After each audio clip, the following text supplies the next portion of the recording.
Hey guys, and welcome to Dubai. Dubai is a city and an emirate in the United Arab Emirates, known for luxury shopping, ultra-modern architecture, and sandy beaches. Dubai was turned from a desert backwater into one of the world's most futuristic cities in less than 50 years. Where is Dubai located? In the eastern part of the Arabian Peninsula, on the coast of the Persian Gulf. The city is growing so fast, I was actually visiting it back in 1995 with my dad, and when I came here for the second time, I couldn't recognize anything. My first impression was that the city is just so overwhelming. Different parts of the city are just so spread out, and it's not clear how to get from one place to another.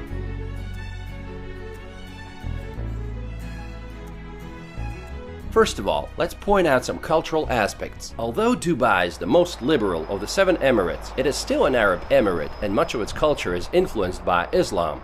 Criticizing the royal family, local laws, or the country in general will probably get you in trouble. Drinking in public or just being intoxicated in public is also against the law. When visiting public places, you gotta follow a certain dress code. Make sure you cover your shoulders and knees. Also, no kissing or hugging in public. You will hear a call to the prayer 5 times a day, no matter where you are, outside, in a mall, or at a business meeting. Filming people is basically illegal. You gotta ask for their permission first. Coffee good? Very good. The population of the city is 3.3 million people, and every year it increases by 170,000 people. You might be surprised, but the locals, or Emiratis, only make up about 10% of the population. Looking at all the luxury of Dubai, it might seem that everyone must be pretty wealthy around here, which is often the case for locals and some high-skilled expatriates coming from countries like the US, UK, and Canada.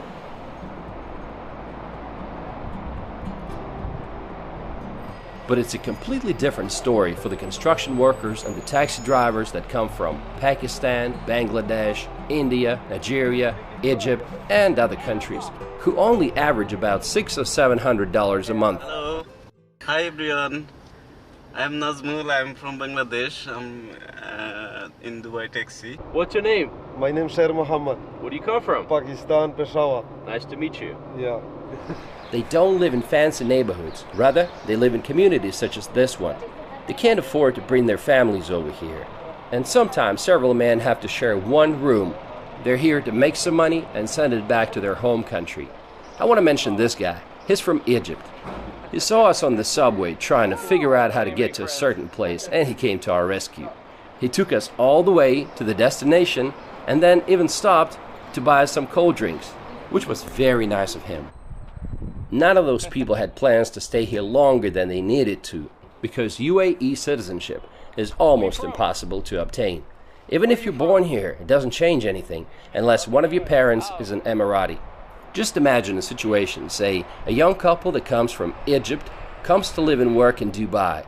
They give birth to a child who grows up, gets their education here, gets a job afterwards, and continues living in Dubai, thinking that Dubai is their home. Then that person's working visa is not extended for whatever reason, and they're told, go home. Go home where, they ask. Go home to Egypt, where that person had never been in their lifetime. In Dubai, the number of men exceeds that of women by more than double. There's about 2.5 males for every female. Today, less than 5% of the Emirates' revenue comes from oil. Instead, the economy relies on trade, tourism, aviation, financial services, and real estate. Tourism is doing well. Dubai is the 4th most visited city in the world. The city had 15 million overnight visitors in 2016. But the real estate situation is another story. Those who want to invest in Dubai have to keep an eye on the market. Several years ago, Dubai already found itself in a difficult situation when it needed a $20 billion bailout from its oil-rich neighbor, Abu Dhabi, to escape a debt crisis caused by collapsing property prices. Since 2014, residential property prices have dropped by more than 15% and are still falling. The housing market remains oversupplied, and looking at all the ongoing projects, I get a feeling that it might stay this way for a while. At the same time, they're expecting the city population to double by 2027.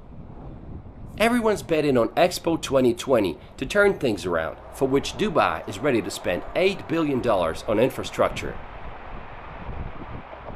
Dubai has always been an attractive place to run a business for yet another reason: zero taxes. But in 2018, the government implemented value-added tax VAT at a rate of 5%. Not too bad, but it's not zero anymore. Dubai is in the desert and it's hot. Summer days can be as hot as 50 Celsius or 122 Fahrenheit, and it's sunny throughout the year. It is hotter here than in Phoenix, Arizona, so you get the picture. Even the taxi drivers from Egypt that I talked to said that in the summertime it's hotter here than it is in Egypt. It's in the desert, so water supply is a major challenge. Close to 99% of potable drinking water in Dubai comes from desalination plants. Just imagine how many cubic meters of water they need every day for the city. In this part of the world, you know a city is wealthy when it has a lot of green parks and gardens and palm trees. You know Dubai is located in the desert, so it takes a lot of water to keep it all green and nice. Everywhere you will see some water systems and some hoses. Look at these flowers. There are hoses everywhere. And you can't have too much fur. And when it's 50 outside, I mean, you gotta keep it short, right? Dubai is not very walkable, so you'll have to be relying on public transportation to get you around. But most people just prefer to use taxis. Dubai is jam-packed with things that are designed to be the biggest or the most extravagant in the world. It has this attitude of nothing is impossible. The Burj Khalifa is the tallest building in the world. It's an 830-meter tall tower that dominates the skyscraper-filled skyline. By the way, Burj in Arabic means a building. While without a doubt it's a true masterpiece, it might be just a little bit of an overrated site for tourists. Do you really want to waste 2 or 3 hours in line just to see the city from above? I decided to pass on the idea because you can admire the building from outside for free. But did you know they're already building a taller building? It's called Dubai Creek Tower, and it will be at least 100 meters taller than Burj Khalifa. Dubai has the world's largest flower garden, Dubai Miracle Garden. The garden has a total of 45 million flowers. So nice to find yourself in this beautiful area and take a break from the busy city.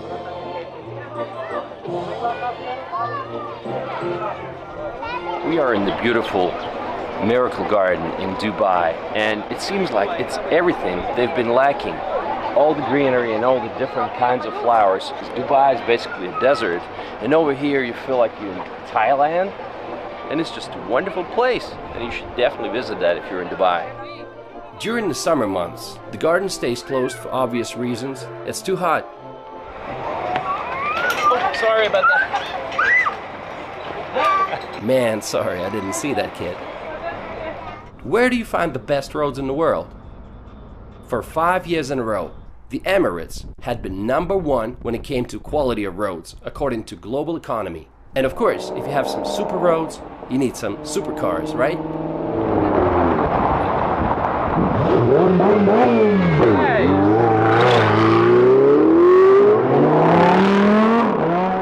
They have bus stops with air conditioning. They call them air-conditioned bus shelters, and there's more than 1,000 of them right now in the city.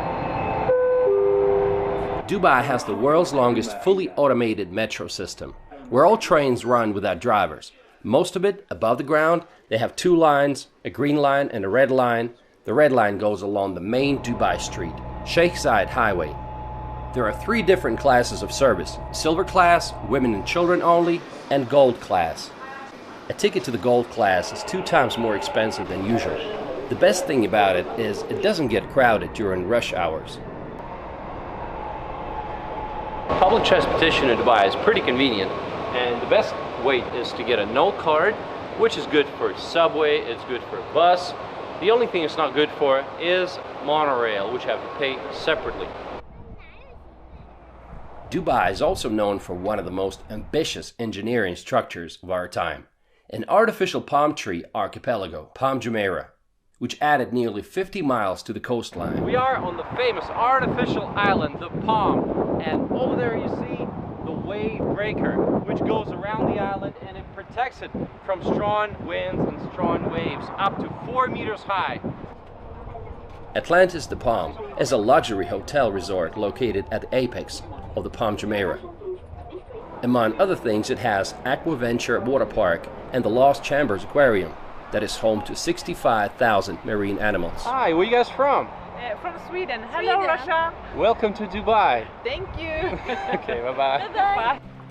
There's another Atlantis on the way. It's a $1.4 billion Royal Atlantis that is expected to be opened in 2020.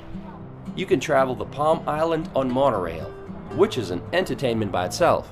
There are many means of transportation in Dubai, and one of them is monorail. The ticket is very pricey. It's $5.5 one way. So let's take a look at what it's like on the inside.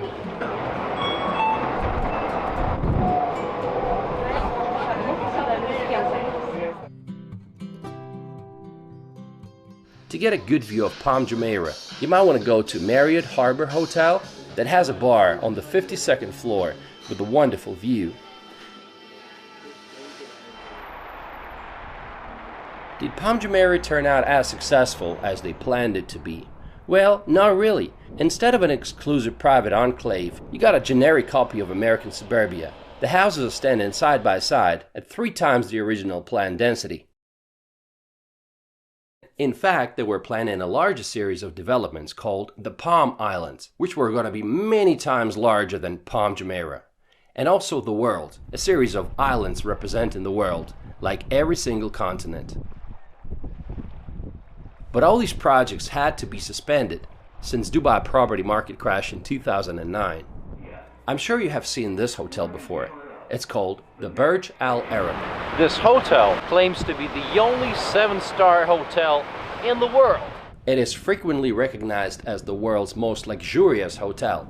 It was built in 1999 for $1 billion on a man-made island. The cheapest room starts at $1,500 a night, while a royal twin-bedroom suite will set you back $15,000. Dubai is a city of shopping malls. Like, what do you do on those hot days? People go to the malls to escape from the heat. The Mall of the Emirates is one of the largest malls here. It's got Ski Dubai, an indoor ski resort with 5 ski tracks and a snow park. You can also visit an ice cave and go sledding. Can you believe that? Yes, right in the mall you can go skiing, in one of the hottest places on the planet. Another mall is the Dubai Mall. Today it's the 2nd largest mall in the world, but it used to be the largest. If you like exotic cars, then in front of the Dubai Mall there's always something to look at. It's a bustling entertainment center with mesmerizing sights and attractions, often viewed by most Emiratis as the ultimate shopping destination in the city. Let's look at some things that you can see inside the mall. The Human Waterfalls. One of the finest artificial waterfalls that I've ever seen. There's also an aquarium, one of the largest in the world in fact, 2.6 million gallons of water.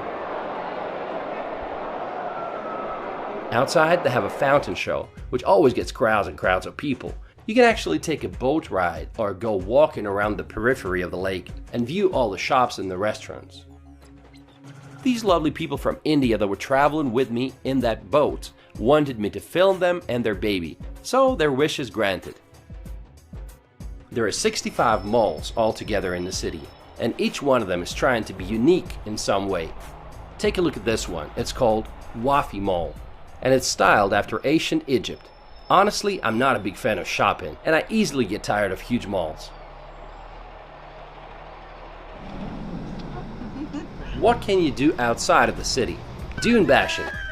Dubai lies directly within the Arabian desert, so you can go dune bashing in a 4x4. Most often, it's a Toyota Land Cruiser or a Nissan Patrol. My family certainly enjoyed it. It was like riding a roller coaster, and I asked the driver how many times he flipped the car in his life. He said none, so this made me feel more comfortable. Wow.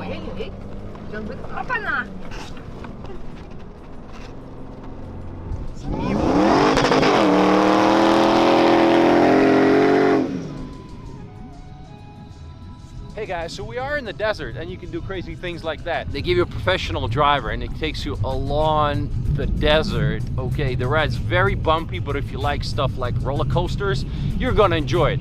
And on top of that, you can ride a camel if you want some nice pictures. But we're about to have some dinner, so let's go do it. There are other things to do in the desert like snowboarding on a sand dune, riding an ATV, and so much more. Well, I have zero experience, so I want you to see me fall. It's not even riding. Okay, I'll give it a try. Okay, guys. Chicken. Then they offer you a dinner and a show with dances and performances. Just to give you the scale, we had 700 people that night, and our driver said that there are altogether about 20 companies doing that in the city. Even in the desert, you can meet some awesome people from around the world. So, where are you from? I'm Swiss. I'm Canadian. You're Canadian? Yeah. But you said you live here. I do. Oh, okay. So, is it work related? Yeah. Oh, cool. And you're just visiting? Yeah, I've been here for a week now. So what have you guys done for fun? Like, What did we do the first day? We went to the Mall of Dubai. We went to the top of the Burj Khalifa, Miracle Garden. I'm going to Jumeirah Beach. It's really nice. hey, what's your name? Annika. Oh, what's your name? Hanadi. Nice to meet you. Nice to meet you. One of my favorite places in Dubai is the Global Village. It's a huge park that combines cultures of 90 countries from all across the world in one place. Okay guys, welcome to London. Oh, wait a second. I think I'm mistaken. We're in Moscow. Welcome to Moscow. Actually, we're in New York City, right? It's pretty confusing, but actually we are in Dubai, and this place is called the Global Village. You can get souvenirs, spices, and try food from almost every corner of the planet. Well, except for Israel.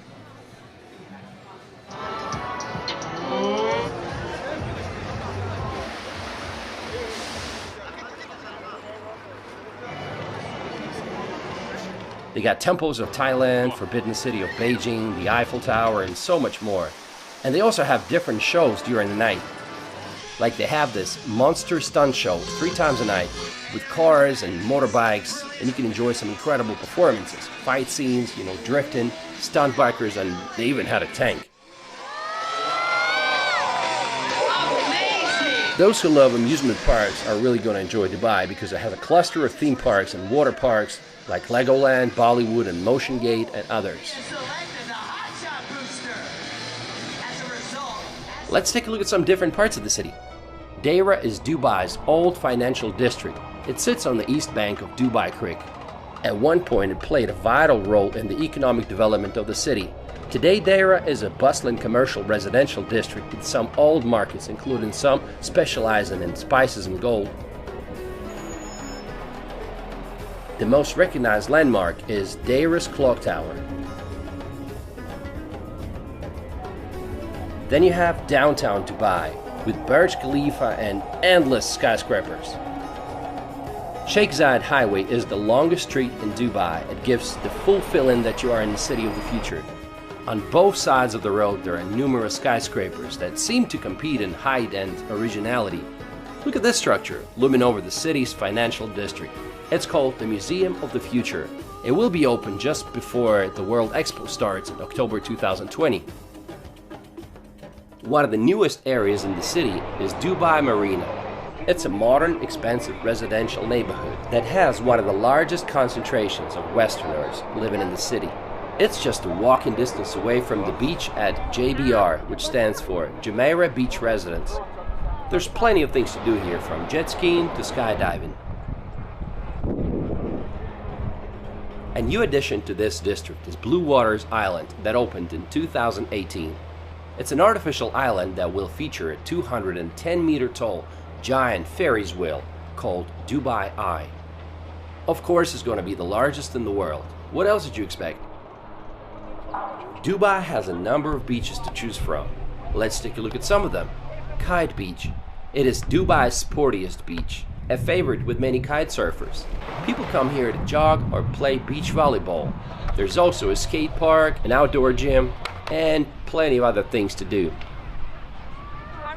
Dubai. Where you from? Ah, Where you from? I'm from Alaska. No, this can't be right. You're from Alaska. How are you, man? Don't worry, don't worry. No corona, don't worry. Everything is. How are you, sir? I'm from Alaska. I travel all over the world, but Dubai is the best place in the world, you know. Is that right? You have east and west, everything. No corona, nothing. No virus, nothing. Yeah, everything is clean, yeah? Okay. The rulers here are fantastic. It's a growing economy. Everything is booming here. Life is beautiful. No taxes. Fresh air, free of charge, complimentary, you know. What's your favorite part of the city? Favorite part of the city is the Kite Beach, you know. The Kite Beach? Oh, it's fantastic. We're right here on the spot. Right here. Right place, right time, right people. What more you want, man? But what about the parks? My first impression was that the city's nothing but a concrete jungle and there's no parks. Well, it's not like that. There are plenty of parks. This one's called Al Barsha, where people come to go jogging or just take a break from the busy city life. They even have golf courses here, can you imagine? So how did it all start? Dubai was a village of fishermen and pearl hunters until the mid-20th century. The best way to look at this distant past is to visit the Dubai Museum. It is located in Fort Al Fahidi, which is the oldest building in Dubai, built in 1787. Pearl hunting was the main source of income for the local population back then, but the invention of artificial pearls by the Japanese in the 1930s destroyed the economy. In 1968, Great Britain abandoned the protectorate of the Gulf countries. Right around this time, oil was discovered, and from that moment, the Emirates got a quick start in the development. They say driving a car in Dubai is not for everyone. Locals say that if you miss an exit, it might take you 20 to 30 minutes to get back on the route. Speeding fines are no joke. For example, if you exceed the speed limit by 20 kilometers an hour, your fine's going to be an equivalent of $82. But if you exceed it by 80 kilometers an hour, it's going to be $820. Once, a British tourist got stuck in Dubai after racking up $45,000 in speeding tickets in a rented Lamborghini. In 4 hours, he triggered every speed camera on Sheikh Zayed Road, and they wouldn't let him go until they paid the fines in full. One of the newest additions to the city is the Dubai Frame. You can see it from a distance. Its height is 150 meters. It has a glass floor. The idea is that it splits the city into the old part and the new part.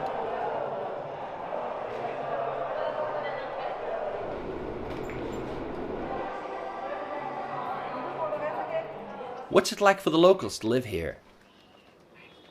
Emiratis, like I said, make up only 10 to 15% of the population. They get plenty of perks from the government, like $20,000 or more as a wedding present. Polygamy is allowed, so you can have more than one wife. There's an Arab joke about this. If you have one wife, she will fight with you. If you have two wives, they will fight for you.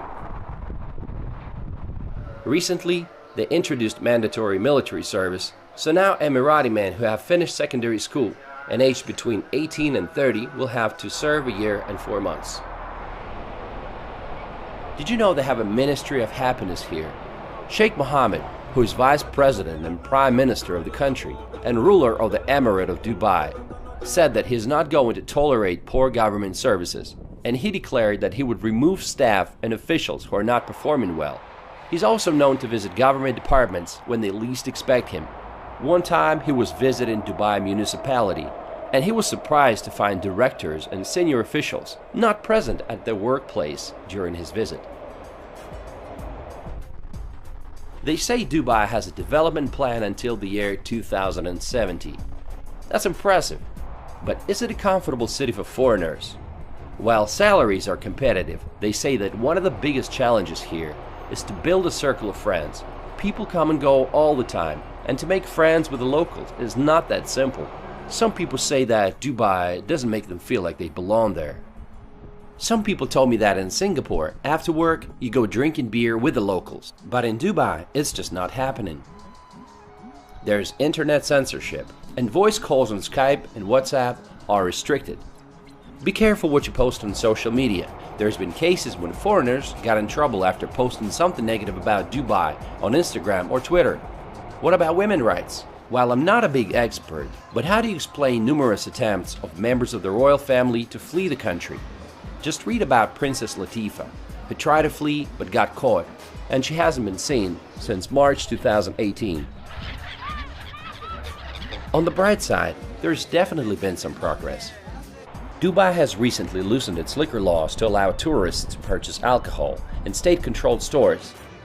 They ended prison sentences for loan defaulters. Before, if you were late with payments, you could be sentenced to jail for up to 3 years. Now you just get a fine instead of jail time. The city is very safe, and that's despite the fact that it has millions of visitors from all over. And most importantly, it's a fun place to live in. It's a melting pot of different cultures, and there's so many events happening all the time. To me, Dubai is like the amusement park of the planet, where the most daring ideas are implemented. Some of them succeed and some fail, but everybody wants to come here and see it for themselves. And you can't help but admire the determination of Dubai to be moving forward. And I want to end this video with a quote from Sheikh Mohammed. "The race for excellence has no finish line. I want Dubai to be number one. Not in the region, but in the world. Number one in everything, high education, health, and housing. I want to give my people the highest way of living." Okay guys, thanks for watching. I hope you enjoyed the video.